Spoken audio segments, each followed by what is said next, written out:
Did Jesus come to India?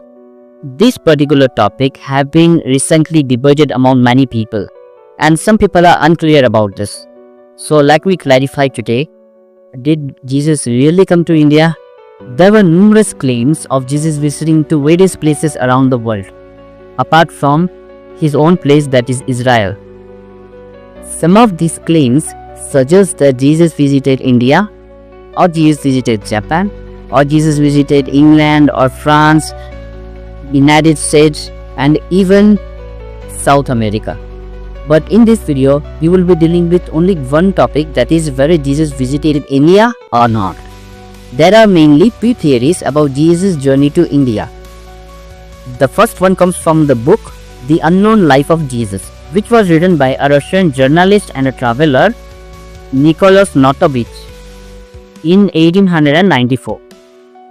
Notovich claimed that during his travel to India, he visited a monastery called Hemis Monastery, which is situated in Ladakh. There he was shown an ancient manuscript detailing about the life of Isha, a figure he identified as Jesus. According to Nicholas's book, The Unknown Life of Jesus, Jesus spent so-called his last year in India. The last years are between 13 to 29 years, which are not mentioned in the Bible. Nicholas claims in his book that Jesus studied Hindu and Buddhist teachings in his last years. Nicholas even claims that Jesus preached against the caste system in India, and because of that he was persecuted by upper caste. After years of study in India, he went to Judea, back to his place, and he continued his ministry there before he was crucified. But here comes the truth. The manuscript which Notovich claimed that he had seen was never found. Many renowned scholars and researchers visited this Hemis monastery to see whether these claims are true or not, but they found no trace of this particular document. The monastery itself officially denied that they did not have this kind of text. The monks stated that they had never heard of Notovich or shown any such manuscript to a foreigner. When Notovich was questioned, he gave different answers. At first, he insisted that manuscript was real, but later when he was forced by the evidence about his claims, he privately admitted that he made up some of the parts of the story. Some of the experts believe that he did this to gain fame and to sell more of his books. Therefore, this story is misleading and it lacks proper archaeological evidence. Ultimately, this story is unreliable. The claim made by this particular theory about Jesus visiting India is entirely false. Second claim comes from the book Jesus in India, written by Mirza Ghulam Ahmad in 1899. To verify the truth about this book, I read it very carefully and I came up with many problems in it. The author of the book claims that after Jesus was crucified, he was taken down from the cross and he was treated for his injuries. After recovering, Jesus supposedly traveled through Persia and Afghanistan before reaching Kashmir in India, in search of the lost tribes of Israel who have been settled there. The book further claims that Jesus lived in Kashmir and died a natural death at the age of 120. According to the author, the Rosabal Shrine in Srinagar is the burial site of Jesus, and while reading this book, I found several issues with this claim.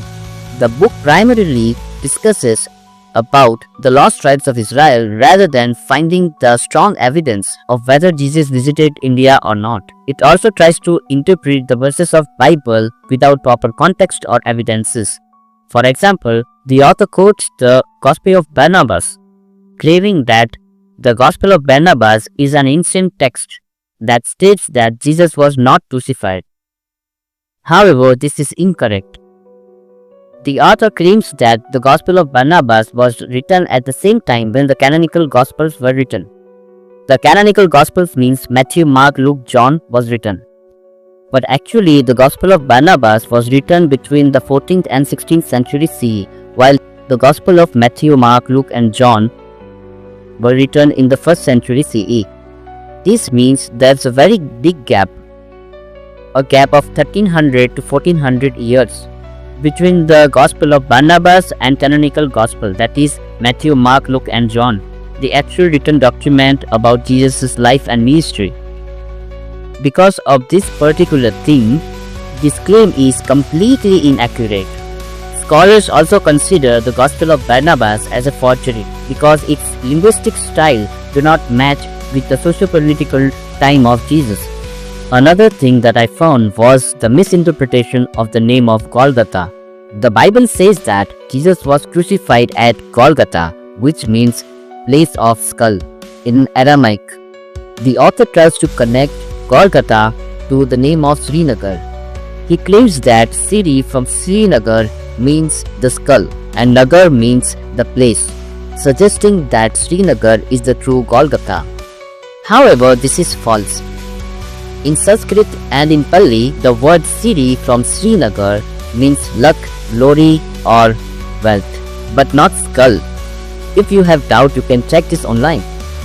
The next thing that the author does is misunderstanding of Jesus' resurrection. The author questions the spiritual body of Jesus, claiming that Jesus ate food after his resurrection.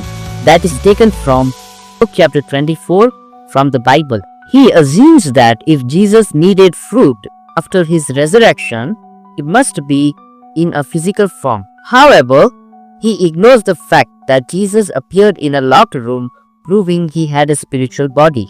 This shows a lack of proper analysis of the chapter, and the next is false interpretation of Jesus' purpose. The book claims that God will not allow Jesus to die until and unless he has seen the full destruction of the Jews. This is incorrect and misrepresents the purpose of the Bible. Jesus came to die for our sins, not to destroy the Jewish people. He was a Jew himself. The next problem is the author frequently uses the phrases like he may have come to India, which suggests that this is a merely hypothesis without evidence. Therefore, there is no solid historical or archaeological proof that Jesus visited India.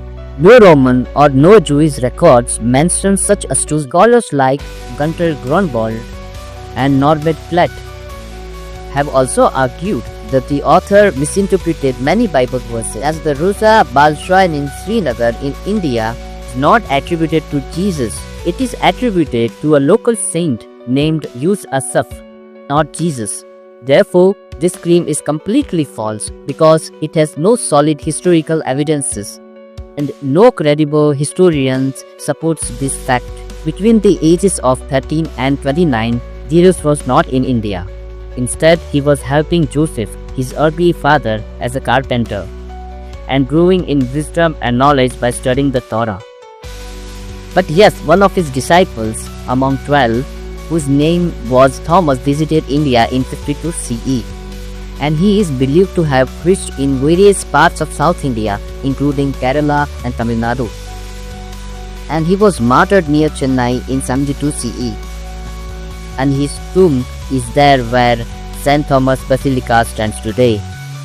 Jesus is the true human manifestation of God, and his death and resurrection proves his divinity. His disciples were so convinced with this truth that 11 of them were mercilessly killed for their faith in him. They died defending their beliefs, and their testimonies confirm that Jesus is God.